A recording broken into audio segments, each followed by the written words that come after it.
Alright, how's it going? I'm that ginger photographer. It's been a while. I'm so busy with weddings. I've got 5 weddings in the next 7 days coming up. So today's video is actually going to be based on that, and it's going to be all about posing couples and how to pose couples, how to photograph them on the wedding day without getting all cheesy and just making them smile for the camera. So there's going to be 5 quick different couples poses in this video. It's great for engagement shoots, it's great for wedding photos, and it's great for just hiding in a bush, photographing strangers like a creep. So I'm just going to get straight into it. So this first pose is called the drag or the walk, whatever you want to call it. You can put either one of them at the front and just get them to gently pull the other one so they're separated nicely like this, and they're just slowly walking. This will work nice in a city, in a forest, in a field, wherever you want to do this pose. All you need to do is step a little bit away and go nice and wide, get a bit of the landscape in, and just have the couple walking through it. And because one is holding the other one's hand and just pulling them through, so just keep snapping away, and it's a really easy one to do. This next pose that you can knock out anywhere if you're stuck for space, or if you've got loads of space, you want to do it in a really wide open area like a field or a forest. It's called the cuddle.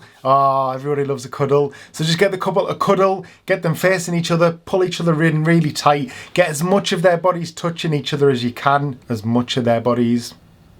And just photograph all the little details as well. Get nice and close on the faces, get like the flowers hanging, things like that. It doesn't just have to be a picture of just them fully. You can go in and get all the nice little details. It's a really good one to just work your way around while they're cuddling and just get loads of different pictures, all the little details that they're wearing and things like that. Just a really quick reminder, if you're enjoying this video, if you're finding it useful, if you could hit that like button, it'll really help me out and it'll really help this video out. And if you want to see more videos about running a photography business, wedding photography, food photography, commercial photography, hit that subscribe button, but that's up to you. I'm not going to beg you to do that, but I'll love you if you do. So the third pose that I use a lot is called the headrest. I've just named all these today, by the way, for this video. I don't actually call them this, but it's great if one of them's a lot shorter than the other. So I just get the shorter person to pop the head on the taller person's chest. If they've got a lot of makeup on, make sure they don't like pull right in and get the makeup all over the suit or whatever they're wearing. They can kind of hang off a little bit. Don't want to ruin anyone's makeup just for the sake of a nice photo, even though it'll be worth it. So you just get them to pop the head on the chest, looking outwards, looking at you. You're going to be over there, and get them to do different things like close their eyes, open their eyes, look straight into your camera. Get the other person, the taller person, to look off, to look down, to smell the hair.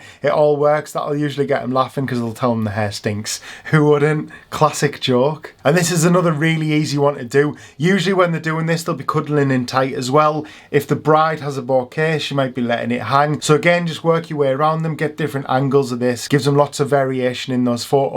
Get pictures of the bouquet hanging. It's a nice way to get detailed pictures without them having to just stand and hold the bouquet. Nice and boring like that. So it's mixing it up a little bit. This fourth pose that I use a lot as well is called watching a concert. I just named it. Never ever called it that before. And all it is both people are facing you. One of them stood behind the other, usually the taller one, slightly off to one side, arm around the neck, watching Foo Fighters, watching Eminem, whoever it is, but they're watching you really. You get that, don't you? They're just going to be looking at your camera. After you've got a couple of them looking at your camera, get them to just talk to each other from there as well. Have a bit of a laugh. Don't try and control what they're talking about. You're far enough away. Make them tell dirty jokes to each other, something like that. Usually gets a nice reaction. If you can, a quick one, get them to touch foreheads from there, and if they can reach, tell them to have a little snog from there, quick kiss, bit of tongue. And all you need to do is keep moving around them, get different angles while you're moving in, go low, go high, go off to one side. And again, it just gives lots of variation. You're not ending up with 30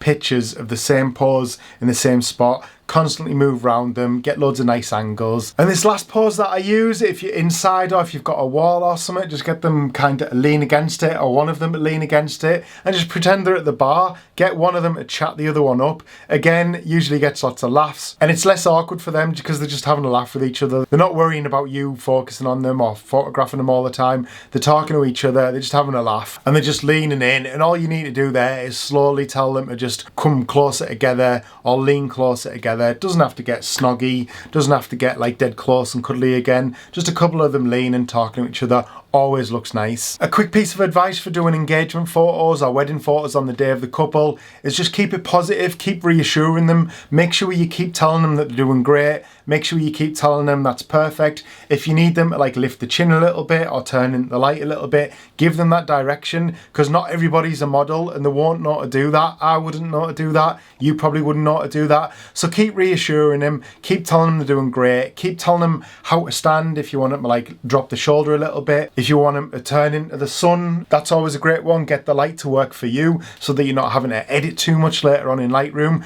The worst thing you can do is stand and photograph silently like a creep. It's so weird. Just total silence. Don't talk to them. Just watch them kiss, but don't say anything. It's really weird, so just keep reassuring them. That's the best thing you can do. I hope you enjoyed this video. YouTube thinks this video is great for you as well, so you should probably watch that one. I'll see you in the next one. I love you. Bye.